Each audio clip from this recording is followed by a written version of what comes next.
Yo, what's good, everybody? It's your boy, the Anime Alba here, coming back at you with part 24 of What If Naruto Was Like Minato, otherwise known as Return to the Flash on Wattpad. And listen, just a few things I want to address, so please bear with me for this longer style intro.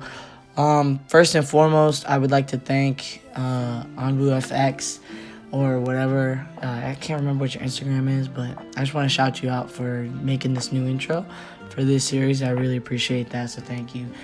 Secondly, 400 subscribers. We hit 400 subs on this channel, which is insanity, because 5 days ago we hit 300 subscribers, which is also insanity.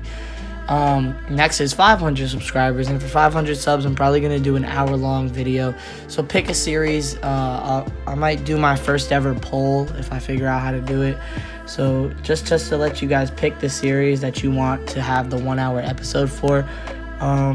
Also, we hit 400 subs, and I did say for 400 subs that I was going to start either planning or do another reading fan fiction style. So I'm either going to start writing my own or start reading a new one.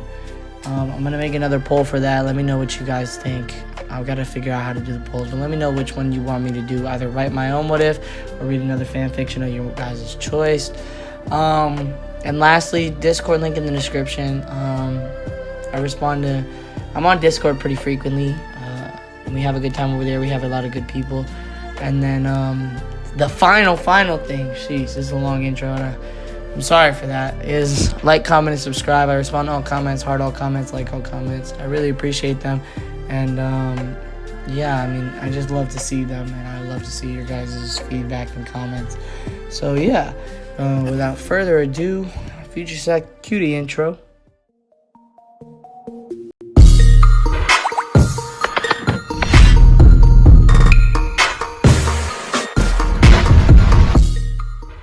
And Kankuro were supporting Gaara on each side of his sides as they made their way back to Soon. Thank you very much, Andrew C. Here's your little shout out in the video for commenting right on time. So thank you. Let's continue. With Gaara defeated, the invasion was moot. Naruto made a good point about Gaara, she thought. They allowed Gaara to push them away, and her efforts had clearly not been enough to make him come back to her. Gaara had pushed them away as well, their father, in hopes of strengthening Gaara as fast as he could. He sent assassins to kill... Oh, their father in hopes of... Okay. Sent assassins to kill him. While none could get past his sand, Gaara still wanted to be close to them. However, something happened. Suddenly, Gaara became the cold person he was. He only cared about himself, and she figured that the amount of killing attempts had finally broken him. Convinced that no one would care for him or acknowledge his existence. Then Naruto came along, and unlike anyone that he had ever met, proceeded to beat Gaara into the ground until he was willing to hear what Naruto had to say. Tamari knew that Naruto had changed Gaara's outlook on life permanently. She had witnessed hope in Gaara's life for the first time in years. Hope that he could make a life for himself like Naruto did. Tamari, Kankuro. A voice snapped her out of her thoughts, and she turned her head to face Gaara, who was still not meeting her eyes. Kankuro shot a questioning look at his sister, but his confusion turned to shock when Gaara muttered a single word: sorry. Both the other siblings were shocked that Gaara apologized to them. For years, Gaara viewed everyone as beneath him. For him to apologize, it meant Naruto's words had a deep effect on him. Tamari smiled. They were in Naruto's debt for this. It's okay, little brother. So we skip a little to a different perspective. Kakashi looked tiredly around the stadium. A large number of bodies were littered around in almost every part of the arena, either covered in blood or outright crushed. He blamed Guy for this. The man seemed to make everything a competition between them, and for some reason that he didn't know, Kakashi always indulged in those things. Guy had made a bet that he could kill more enemies than Kakashi. Kakashi, being the dutiful eternal that he was, agreed to the bet. After almost an hour of continuous fighting, the enemy had finally stopped coming into the stadium. Guy was standing on the other side of the arena, and he energetically waved at Kakashi. Yo, Kakashi! How many is your count? Is there an end to his youth? Kakashi tiredly thought, but answered anyways. 57.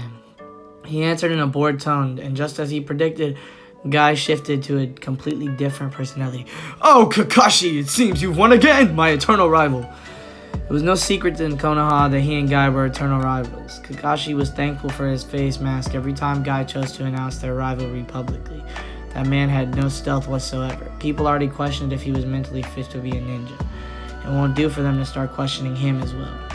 Kakashi mentally sighed. His best friend was a pain. Just as he was about to approach Guy, Sasuke suddenly appeared behind him with Sakura unconscious on his back. Kakashi already had a kunai out, but lowered it once he saw just who it was. He watched amused as Sasuke blinked, no doubt disoriented from the sudden travel, and proceeded to curse in a way that Kakashi almost blushed, though he couldn't hold back the perverted giggle upon seeing his student's position. "That asshole! I told him not to do that!" Sasuke shouted before spotting Kakashi. He raised an eyebrow in deadpan upon hearing the perverted giggles. "What is it?" Kakashi was more than happy to point it out. "I wonder what you plan on doing with her, Sasuke, especially seeing as you're carrying her when she's unconscious." Sasuke blinked, not entirely understanding the reference at first, and then he remembered that his sensei was a pervert, and then his face suddenly turned red. "Don't make useless assumptions, you perverted jerk!" Kakashi refrained from commenting that this might be a proof of claim that Naruto made some time ago. He might be gay after all. Oh, whoa, wait, where did that come from? Hey, yo. Alright then. He then turned to face the purple barrier in which his leader was trapped. He could only hope that the Sandaime would survive against his former student. We switched perspectives again.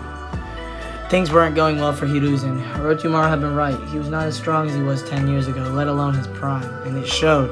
His movements were slow. His chakra capacity, even though it hadn't deteriorated with age, he had a limit to what he could exert now. If he exerted more, his chakra coils were in danger of permanent damage, and don't even get him started on his old joints.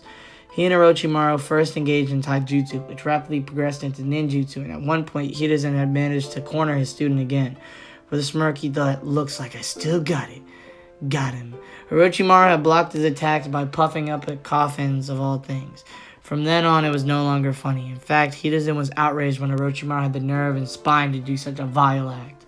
Orochimaru had defiled the graves of both of his senseis. Hiruzen had watched with horror as Orochimaru opened the graves to allow the now resurrected Shodai and Nidai Hokage to walk out, and they looked terrible. Both of their skin was deadly pale, as it was rightly so. Orochimaru had forcefully called the dead into the land of the living. Hiruzen had stopped himself from face-palming when the former Hokages finally opened their mouths to speak. Even though Hiruzen knew that Hashirama-sensei was a peculiar man, he was unusually boisterous and seemed idiotic in nature. It was Tobirama-sensei who Hiruzen knew best. It was scary how easily he could read his student. Hiruzen even suspected that Tobirama knew that he was a closet pervert. What the... Okay, but he didn't know. He didn't really know, for the man never called him out on it. Only Hashirama knew that fact, and even he had found out by accident. But enough of that. The first words that Hashirama spoke were, "Is that you, Sarutobi? It's been a long time." Hiruzen had cringed how much dead he sounded? Okay. But somehow the same tone from Tobirama didn't surprise him at all. In fact, it was all he could do from facepalming. "You've gotten old, Saru."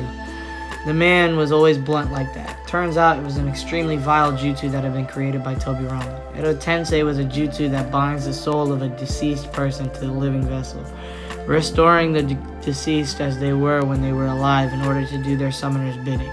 It was the ultimate insult one can give to the dead. Why Tobirama-sensei created this, he would never know. And how Orochimaru got a hold of this, that also he would never know. Ultimately, Hiruzen had no choice but to fight his former senseis. As the fight progressed, Hiruzen noted that while his opponents were certainly strong, they were nowhere near the level they were when they were alive. They were merely puppets that Orochimaru was controlling. Hiruzen would know. He was their prized student after all. But even then... Wait, what happened? Oh, I think we're at the end of this chapter. Here, wait, give me a second. Drink your water, kids. Alright. But even then, Hiruzen slowly found himself on the losing side of the battle as his age and lack of training in a long time slowly took a toll on him.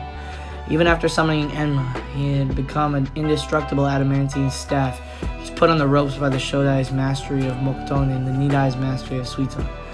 Even if they were puppets, their teamwork was strong enough that Hiruzen was hard-pressed to just dodge those attacks. Even if things weren't bad enough already, both the bodies of the former Hokages were seemingly indestructible. Any damage dealt to them was recovered within seconds. "This is bad. At this rate, I would really be killed. I cannot afford to let them escape this barrier." Konoha would never recover from being destroyed by its own creators. Hiruzen thought as he dodged Tobirama's attacks and used his staff to strike Hashirama in the face. He put some distance between them and both the Hokages with a large-scale Katon Jutsu. He then suddenly remembered what happened before they started fighting. Of course, how could I have forgotten? Naruto gave me a scroll saying that if I needed reinforcements, I could really use soldier pills right now. He set Emma loose on the Hokages while he untied the scroll. As soon as he saw the slight change, but still a recognizable prisoner containment seal, he was confused. Why would Naruto want him to give him a scroll such as this right now? But he didn't have time to think it over. Enma came skidding back on his feet. Whatever you're doing, hurry up, Sarutobi! Enma shouted in his gruff voice. Hiruzen wasted no more time and spread the scroll on the ground, pushing chakra into it, choosing to trust Naruto. And boy, Naruto knew exactly what reinforcements were. Hiruzen started dumbfounded at the army of blondes, no doubt shadow clones that Naruto created. But he knew Naruto had a ridiculous amount of chakra. But this was on a whole new level of absurd. He would have to reevaluate the blonde if he survived. Orochimaru was flabbergasted as to how did the old fool manage to pull this in the middle of a battle. Then he noticed a scroll in his hand. Prisoner containment scroll. Modified to seal shadow clones. And the look on his face means someone gave it to him. I don't need to be a genius to figure out who, but no matter. 100 shadow clones against 2 Hokage are nothing. They'll only buy the old fool some time. Sadly, Orochimaru was partially correct. The entire roof became a field of chaos within seconds. The changes that the first Hokage had made to the roof with his entire Mokuton only added the clones' advantage as they took extreme pleasure in causing as much chaos as possible. With flash steps and Hiraishin, Hiruzen grabbed his opportunity to rest and chuckled.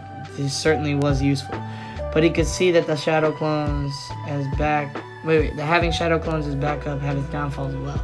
The Hokages proved how formidable they were, for the clones started dispelling only 2 minutes after they were summoned. Hiruzen knew this was bad, and there was no way he would be escaping today with his life. He sighed sadly as he thought about his life until today. He had made countless decisions and just as many mistakes. He regretted what he was about to do now, but there was no other option. He was in no way calling Naruto to fight with him. Just as he was about to initiate the sequence for the jutsu that would seal the dead away, a clone flashed behind him. With so many flashes going around, Hiruzen wasn't surprised. This backup is going to get destroyed in just 10 seconds, he said testily, watching the growing nervousness as only 20 of them remained now. Hiruzen nodded gravely. When you dispel, pass on my thanks to Naruto. I regret that I won't be escaping alive today. The clone looked at him with a surprised face. Another peculiar thing that Hiruzen had discovered was that each of Naruto's clones had a different personality. One was happy to the point of being goofy, one was lazy, one was an angry one, and there was one that was exactly like Naruto, which was the one he found weird. Considering shadow clones are meant to be the user's exact copies, finding an exact copy among Naruto's different ones was certainly a new experience. This one seemed prone to be surprised every now and then. He wanted to say something, but words seemed to fail him as he only closed his mouth and opened repeatedly. He then sighed, and Hiruzen found his worry growing as a determined look came over his face. If you say that you have no choice, then I'm afraid I have no choice as well. The last clones besides the one that were dispelled... The last clones besides the one was dispelled. And Hiruzen dropped into his stance again, holding Enma. This was his final stand, and he would be damned if he let Orochimaru win. Just as he was about to commence his attack, he saw the last clone behind him making a half ram seal, dispelling a second later. What was he up to? He suddenly got a very bad feeling in his stomach. Surely he was not going to. And his worst fears were confirmed when in a blue flash, the Prime himself arrived. With a cocky smirk on his face, no less. Am I late? Oh wow, that's crazy.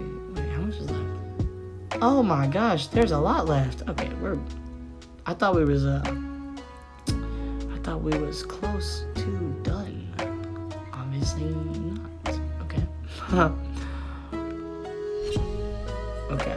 The Anbu standing outside were dumbstruck upon seeing Uzumaki Naruto. It was one thing to see his performance in the matches against 2 formidable genin. It was a whole another thing to see him face off against Orochimaru of the Sannin. Naruto could easily take out an A-rank Jonin with what he had did in those matches, and the Anbu were willing to bet that what they saw was not even half of what Naruto was truly capable of. But Orochimaru was no ordinary A-rank opponent. A high S-rank shinobi trained personally by the Sandaime Hokage. He was no joke of an opponent at all. To say the atmosphere was tense was the understatement of a decade. What is he doing? And Anbu barely kept from shouting. The captain narrowed his eyes behind his mask and replied, There's no doubt that Uzumaki Naruto and the Sandaime share a close bond. The reinforcements he provided him were the proof of that, if you can even call them that. In addition to that, Naruto had successfully anticipated a personal attack on Hokage-sama and prepared accordingly. Now that I think about it, it doesn't surprise me that he had altered the battle due to the memories of the numerous Kagebunshi. Oh, that he was alerted of the battle. One of them must have sent a message to him to personally come here. But still, he's just a Genin standing in a field of Kage-level shinobi. He would... I think that it's well established by now that Uzumaki Naruto is not an ordinary shinobi at all. The captain calmly refuted. Turning back to the fight, he said in an almost whisper, "We just have to trust him." Naruto carefully eyed Orochimaru as he slowly shifted into a stance. This was his second time battling the Sani. Wait. No, it's just... Okay, 13 minutes? Alright, we got some time. Wait. He won't be pulling anything against him. He couldn't afford to. However, he had to know something first. Why'd you do it? Orochimaru was also not quite surprised by Naruto's appearance. His shadow clones must have relayed everything that happened. He used his control in the Edo Tensei to pull back the two Kage for now. Who knows, he might learn something interesting. Why did I do what? Naruto's eyes narrowed in anger. Don't play games with me. Why did you defile the graves of the previous Hokage? You could have easily matched Hokage-sama, even beaten him, considering he's far from his prime. Orochimaru chuckled, amused by the anger in front of him. I only found it fitting and a little ironic that the people responsible for the birth of this village will also be the responsibility for its death, and along with the Ichibi. Naruto felt rage building within him, but he ruthlessly pushed it back down. Now is not the time to lose his mind. I've already received numerous memories from my clones. They did keep you a bit busy, but in the end, they're just clones who can get dispelled in just one hit. So I'll ask you this. What makes you think we'll just let you do what you want? Orochimaru felt a bit of anxiousness creep into him, like something bad was going to happen. Nonetheless, he didn't let this show on his face, keeping up his amused facade. You really think you have what it takes to stop me? Edo Tensei has no exploitable weakness as far as anyone knows. And I'm the only one who knows how to use it in the first place. Naruto smirked despite the situation he was in. Be that as it may, you've already lost Orochimaru of the Sani. I've sent the Ichibi running with his tails between his legs. This fact surprised both Orochimaru and Hiruzen. Hiruzen asked him with shock, The Ichibi's been defeated! Naruto gave him a side glance. Of course, I wouldn't be here if he wasn't. Orochimaru felt himself getting a bit annoyed. Using Gaara as his weapon was a major part of his plan. I think Naruto managed to defeat him and still have energy left to fight him. He's quickly becoming a pain. He now only manages to defeat Gaara, thereby foiling my invasion by a good margin. But he even gave the old fool some reinforcements that I didn't know of. If I don't take care of him now, he'll become a full-blown annoyance for me in the future. The snake summoner thought with a frown. Time to end this battle. Be that as it may, he mocked the young Uzumaki. You can't hope to match the might of a Hokage just yet. Maybe in the future, but only if you live through today. With that, he commanded. Naruto chuckled as he pulled out his own scroll. You should know better than that, you reptilian psychopath. Every jutsu has a weakness. He released the contents of the scroll, and Orochimaru had to fight a groan of annoyance upon seeing a familiar sight. 100 grinning shadow clones once again stood between the two sides of the battlefield. The Hokages halted a bit to reconsider on how to deal with this setback, but Orochimaru forced them to keep going. It's just a matter of finding it. With that, all the clones... Oh, wait, one second. I need some water. My throat is getting dry. I'm getting short-winded. Alright, sorry, let's continue. With that, all the clones once again engaged the two Kage with glee, using the advantage of their predecessors set for them before they ran out. Naruto then turned to Hiruzen with a serious look on his face. Chiji, tell me what you know about this Edo Tensei. My clones weren't able to tell me much. I'll need everything you know to devise a counter. Hiruzen took a moment to study Naruto. With his eyes narrowed, his hair flowing in the wind, Hiruzen was once again reminded of Minato, cold and calculative in the battlefield. Minato had rarely lost against someone at his strongest. Even Jiraiya had admitted that he couldn't defeat Minato. To think that his son would grow so powerful as to assist the Hokage in one of his battles. Right after defeating a tailed beast, it would be injustice if he were to be only promoted to Chunin. Very well. And while the clones did their best to keep the Kages and the Orochimaru busy, Hiruzen told what he had studied from the Forbidden Scroll and witnessed firsthand. Just as all the clones were once again demolished, Naruto had everything he needed to know. He now looked at Orochimaru with a predatory smile, which was frankly a bit unnerving. It's a summoning jutsu, you don't say. Before he could act on his plan, he and Hiruzen were surprised when suddenly Tobirama decided to speak. Whatever you're planning, don't waste time in executing it. Hiruzen blinked a few times. Nidaime-sama, I thought you were under control. He dodged and blocked the dead Hokage's attack with exchanging words. He can only control my actions, but not my personality. Even though we were compelled to obey his orders, that doesn't mean we can't think and talk for ourselves. And why the hell would you decide to train a student such as that? Hiruzen sighed as Hashirama, who had decided to engage Naruto himself, jumped into the conversation. And as always, he was highly eccentric. Naruto called out to his Gigi. Just keep him busy, Gigi. I have a way to stop them from attacking. Hiruzen gritted his teeth and snapped. What is my... You good? Sorry, my dog just started doing that thing that he always does. The little noises he makes in the background. He starts to grunt and move. It's crazy. All right, let's continue. Try to finish this one up with on a high note. All right. Hiruzen gritted his teeth and snapped back. What do you think I've been doing all this while? Naruto turned back to his fight. He was exchanging blows with the Shodai, more like dodging and flipping. He was evaluating his position in this fight. With all the Kage Bunshin gone, my chakra capacity is roughly a bit more than a third of my actual reserves. Gigi told me that on top of having monstrous reserves of chakra, both the Senju brothers have an unlimited supply of it in their current state. But they're not fighting at full strength, which means we still have a chance. Naruto substituted with the clone seamlessly in the middle of his fight. However, Hashirama had decades of battle experience. It was foolish to hope that it fooled him. As soon as he detected the switch, he immediately dispelled the clone and turned his attention back to the original, only to follow the ball of wind racing towards him. Futon Kazegyorai no Jutsu! Naruto watched as the legendary Kage simply backflipped to dodge the highly explosive jutsu. However, he failed to take notice of the seal that was on his sleeve of his left hand. Just as Hashirama completed his fit, Naruto was no longer in his vision. He let his instincts take over as he turned around to kick Naruto away. But he suddenly found that he couldn't move, combined with his awkward position of a high leg kick in the air. He toppled face first into the tiles of the roof. Curiously enough, there was a large, goofy smile on his face. Oh, you managed to paralyze me, young leafling. Naruto was lightly panting as he gazed down at Hashirama. A modified Uzumaki paralysis seal.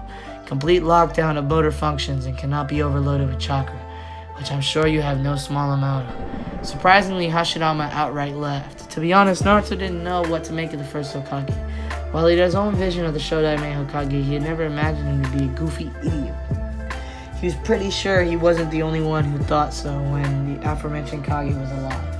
It was completely undignified for someone who is called the God of Shinobi.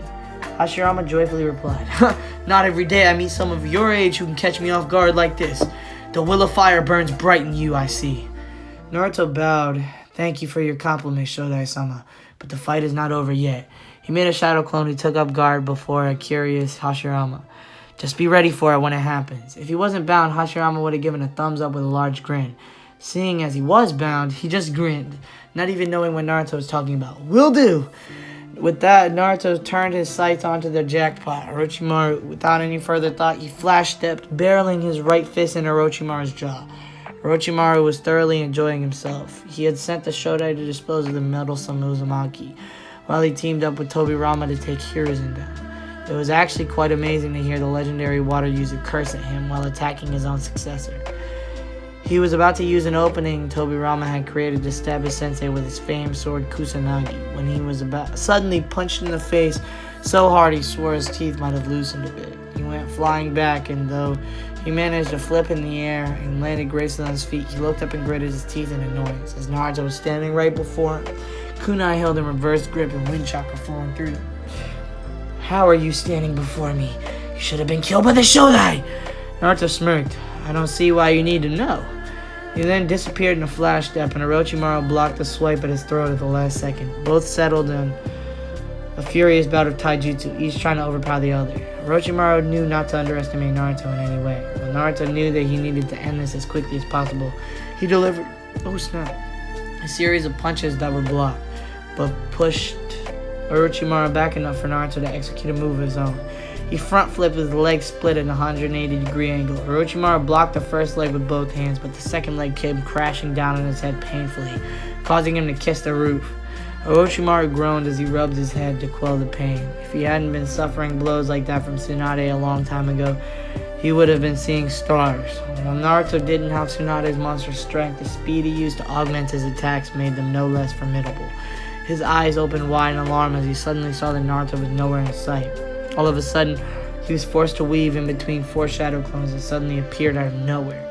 One swipe of his sword took care of the first. The second was kicked out of existence. The third managed to poke a pressure point in his arm that made it go numb. But he was managed as well. The last one attempted an upward slash, only to see he would be stabbed before he could slash the Sannin. So using his slower perception, he let go of the Hiruzen kunai just as he was stabbed in the back. It was almost like slow motion for Orochimaru as he watched the kunai spin upwards, his own free hand reaching up in slow motion to grab the kunai before it was too late. Oh, too late. Naruto suddenly... Oh, whoa. Oh, so that's what's happening. Oh, how long is this episode? Damn. Man, sorry guys, this is going to be a bit of a longer part, so my bad. Longer parts mean there's going to be more of these little water breaks I need. The only thing is, I don't think you guys really care, and I don't really... I'm not a guy who really craves perfection. I just put out the best I can. So I'm not going to cut out these little things, or whatever happens. Whatever happens. It gives personality to my videos. That's what I'm going to say. Alright, let's continue. Naruto suddenly appeared midair in perfect position, grasping the kunai by its handle and delivering a direct, blazing palm thrust onto Orochimaru's back. The attack was way too fast for Orochimaru to counter and was therefore bashed into the roof once again. Naruto flashed the kunai a few meters away as Orochimaru slowly recovered from the attack. Naruto took a glance to see how Gigi was doing. Not good. He'll have to be extremely quick. Hiruzen was heavily panting. He was running low on chakra, and even Tobirama could see. So exhausted he was, that coupled with his old age, he was starting to get dizzy. He tripped on one of the uprooted tiles and fell back, simply unable to continue anymore. He could do nothing but watch as Tobirama picked up a stray kunai and rushed towards him. Hiruzen closed his eyes and waited for the end, rather sad that he would die by his sensei's hand rather than an enemy's. For all his speed, it seemed Naruto was a bit late. Sorry, Naruto, but this is the end. Seconds passed and Hiruzen was confused. He should have been stabbed in the heart by now by his sensei. Opening one eye, he saw that Tobirama's hand had stopped inches away from his heart. Tobirama himself was looking surprised as to what had just happened. He slowly reeled back, clenching as his opponent, and opening his fist to confirm for himself if this was really happening. It seems that I've gained back control of my body.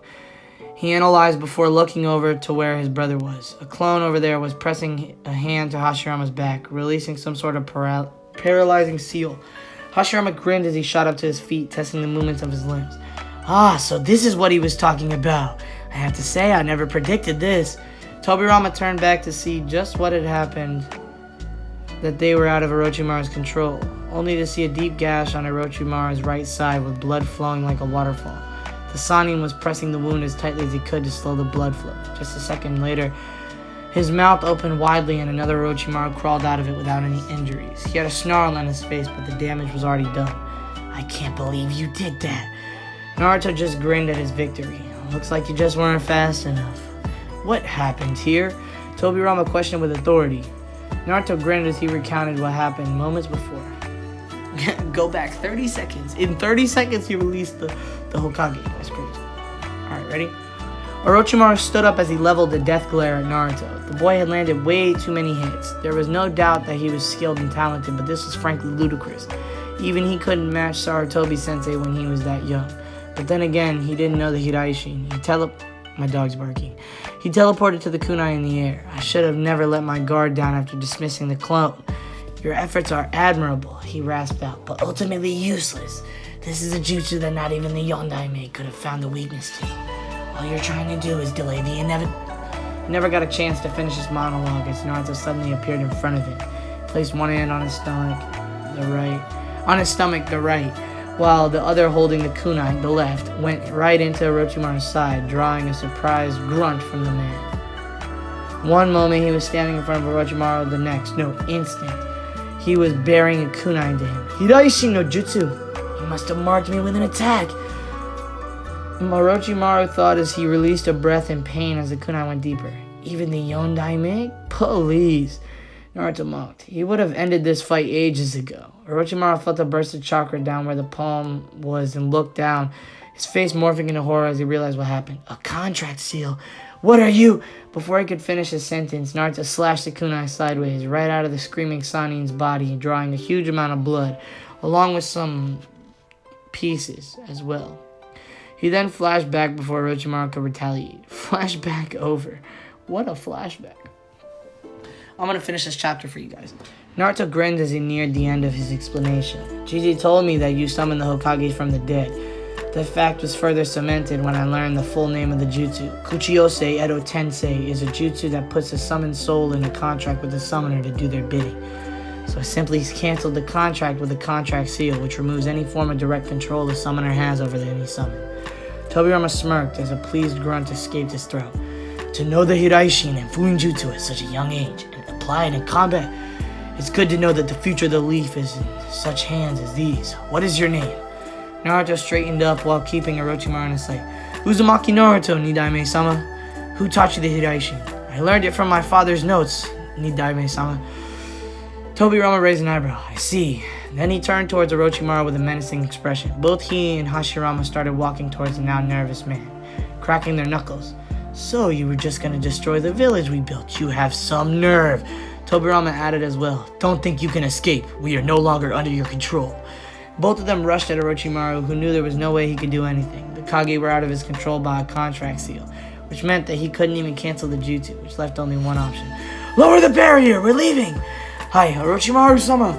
The barrier was lowered and Orochimaru turned to escape when suddenly Naruto flashed in front of him and kicked him right in the face. He went tumbling back on the roof, coming to a harsh stop. He immediately got back up, but there was no way he was able to counter what came next. Katon! Ryuka no Jutsu! Orochimaru had no time to mold enough chakra for a counter, so he just brought his hands forward in the cross position and screamed in pain as the concentrated fire utterly burnt his arms, even from the inside. Only when the fire stopped was he able to jump back. Only years of building up his pain tolerance allowed him to not pass out right on the roof. My arms! He mentally raged. They were burnt right to the inside, and even trying to move his finger sent painful jolts up his arms. And he won't be able to change his body for almost 4 months. I'll get you for this, Uzumaki Naruto. The Sannin fled the battlefield, arms and pride injured and objective failed. He had never foreseen that he would be defeated by a mere genin, much less the Hokage. The only comfort he could take that Uzumaki Naruto was no mere genin, and even that wasn't comforting. Down the road, Orochimaru would have to watch out for him. And there he goes again, Naruto muttered as he saw Orochimaru vanishing into the ground. I'm surprised that someone managed to get their hands on that jutsu, Toriyama commented while looking at Naruto with his hands folded. He looked every bit the Hokage he was known to be. Hashirama, on the other hand, Tobirama, I told you that it wasn't a great jutsu, he said with his hands running down his face. Tobirama turned an annoyed face to his older brother. Will you be quiet, Anija? I'm trying to talk to this genin. But shut up! It was almost comical how quickly the goddess shinobi could fall into depression. As soon as Orochimaru also politely asked for his elder brother to shut up, a cloud of rain appeared above Hashirama's head. Naruto chose to ignore the bickering of the brothers and went to check up on the old Hokage, who was now sitting up and watching the bickering with a nostalgic smile. Naruto couldn't think of anything to say, so he just sat down beside him. Were they always like that? Hiruzen chuckled. Always. Their antics never failed to amuse me, but that's what made them so great. Naruto tilted his head. What do you mean? Hiruzen gave a cryptic smile. You'll understand in time. Naruto huffed, muttering about old men and their elusive ways of talking. Hiruzen chuckled and patted Naruto on the back. I have to say, you sure do live up to your title. Most unpredictable ninja of Konoha. I expected some extra weapons, or considering it was your clone who gave it to me, some really good Fuinjutsu trap. Boy, you almost gave me a heart attack when I saw 100 shadow clones standing like some sort of army. Naruto chuckled and rubbed his head. What can I say? I didn't know what kind of attack you would be involved in, so I just did the first thing that came to mind. Hiruzen laughed and said, it was excellent, and worth seeing the look of bafflement on my former student's face. But seriously, Naruto, I have to commend you. You not only displayed the true characteristics of a shinobi, but you were smart enough to figure out a counter to the Edo Tensei in just minutes, while even I couldn't. Naruto blushed a little at the praise. He was about to say something when an incredulous voice interrupted their conversation. Did you say 100 shadow clones? Both of them turned to see Hashirama with a look of wonder on his face as he approached with his brother. Naruto nodded. Hi, Shodai-sama. Hashirama gave a sly look to Tobirama. That's way more than you were able to do, Tobi, and he's still just a child. Tobirama gritted his teeth, restraining himself from whacking the idiot across the head. Cooling down a bit, he turned to Naruto. You said you were from the Uzumaki clan, did you not? I don't see any red hair, so the blonde must come from your father. And while I knew that Uzumaki possessed chakra reserves large enough to best even the Senju, even the strongest Uzumaki could only make 50 at best. Naruto slowly nodded. It was a fair assessment. If it helps you any, I'm the Jinchuriki of the Kyuubi. Both of the Hokage were surprised, but not that much. And it's understandable. After all, only the Uzumaki had the life force and chakra strong enough to jail the tailed beast. Tobirama amused himself, then suddenly remembered something. He turned to the aged Hokage. What are you doing holding that hat in your old age, Sarutobi? Shouldn't you have found a successor by now? Hiruzen cringed at the reminder of the death of his successor. I did, Sensei, but he died shortly after taking the hat. The Kyuubi killed him, but he was able to seal it in Naruto here before he died. Hashirama finished with a frown. I don't know what this is about. On one hand, the Yondaime did a great deed by sacrificing himself to save the village. But on the other, he passed a great burden on to you, Naruto. Hiruzen looked at Naruto, who frowned in thought. After a moment of thought, he said, well, he couldn't ask anyone else in Konoha to give their child if he wasn't willing to do it himself. Understanding immediately lit up in their eyes.